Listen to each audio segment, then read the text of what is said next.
Soldiers, sailors, and airmen of the Allied Expeditionary Force, you are about to embark upon the Great Crusade.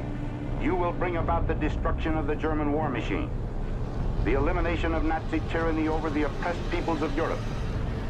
I have full confidence in your skill in battle. The eyes of the world are upon you. This opening is an incredibly thrilling, terrifying roller coaster ride. It does for the movie what I felt, I hoped it would do. Just grab you and feel like, oh my God, what these poor guys had to go through.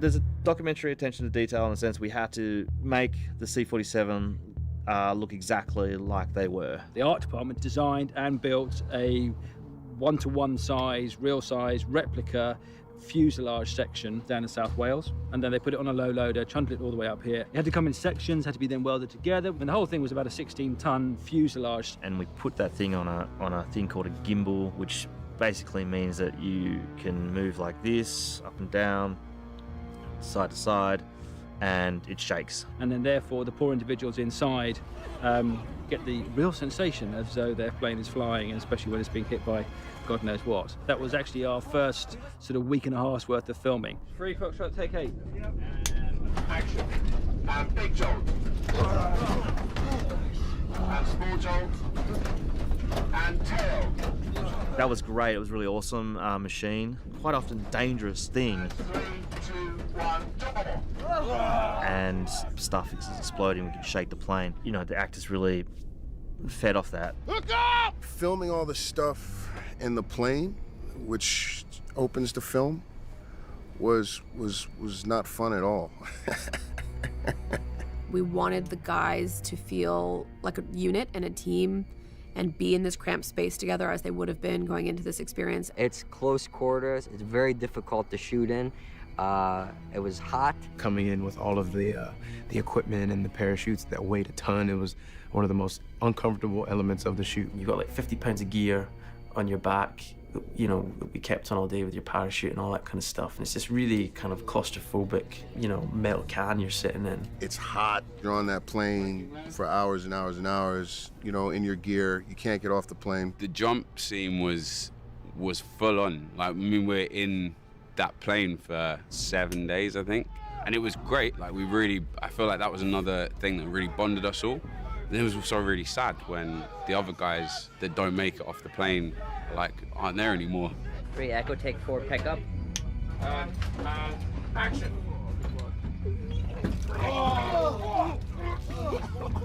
And again. We did this thing where we had to put it's like a bar that you put in your mouth, a clear bar, and then you put it around the back, and then it comes out, and then it comes out your actual mouth. There was one point I thought that it was happening for real, and I couldn't really tell if I was or not. I didn't, but that was pretty gross, actually. It was disgusting. On one of the takes, Wyatt slipped, and his foot for a second goes out of the door, and he's holding me, and it's like, ugh! And it was just a moment where it was really happening, and it was like, okay, I could fall out of the plane right now. And it was just like one of those little accidents where, you know, you get them every so often in a take, and it's really happening. The drop scene, that was intense. The stunt guys on that, the stunties were they were on point. They were so great. They did some amazing stuff. It was an exciting sequence to shoot.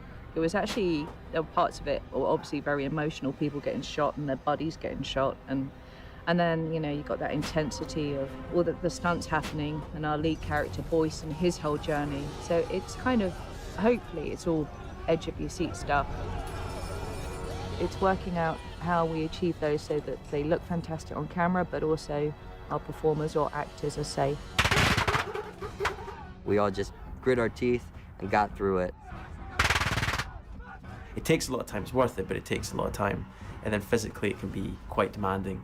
It's one of those things in hindsight, yeah, when you finish, it's a rewarding experience, but when you're in the midst of it, you're like, okay, I'm done now.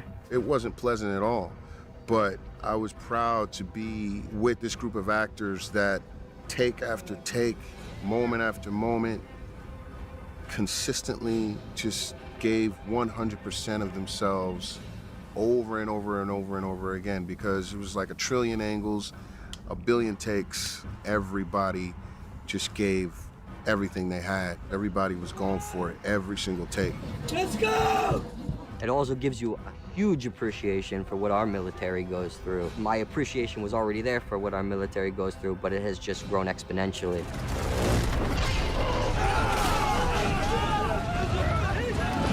Manual deploy!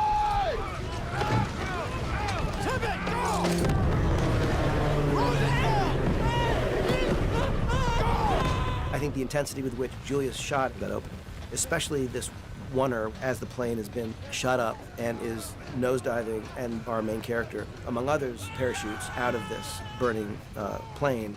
You just hold him all the way from the plane, down as he's falling in one shot, and it feels incredibly intense.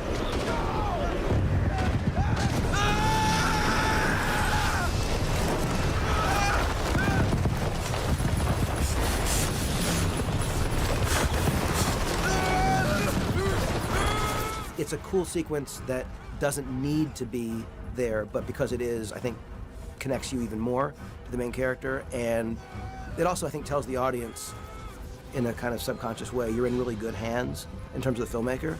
And just, it makes you realize that Julius is, he really has a lot of awesome tricks up his sleeve. And it's not about showing off, it's about making you feel like, oh my God, I'm really there, I'm really there, I'm really there. So whatever follows, I think, is enhanced because of that opening.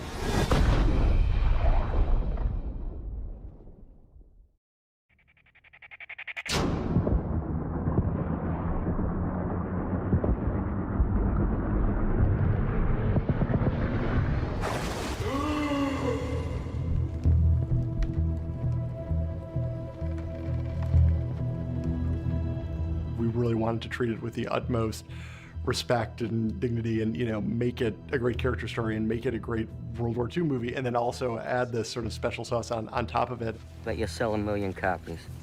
I'd buy one. Thanks, buddy. And Chase, I was thinking maybe me and you could team up.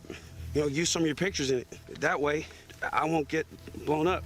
I kind of think it makes sense that Dawson would step on a mine. It's horrible. It's really horrible that it happens to him. But yeah, Dawson steps on a mine. That way, you get a cut of the profits. And then he's gone. 13 Muller, take 2. Mid-sentence as well. That way, you get a cut of the profits and we get ourselves. It's just to add insult to injury. He didn't even get to finish his sentence. Not bad.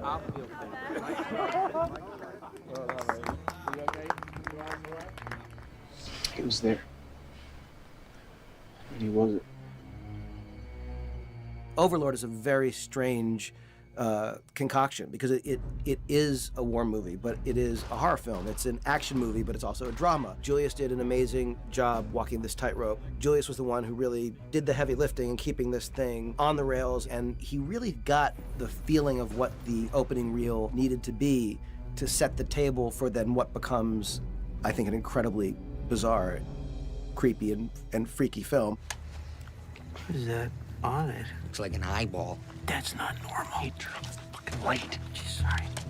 God damn, it doesn't matter what it... Party marker? Kinda looks like a jackal.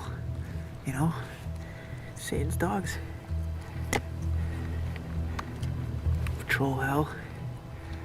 Rip your spirit right out of your body and take it straight to the devil. It's not a jackal. Where do you come up with this shit? Church. Hey, shh.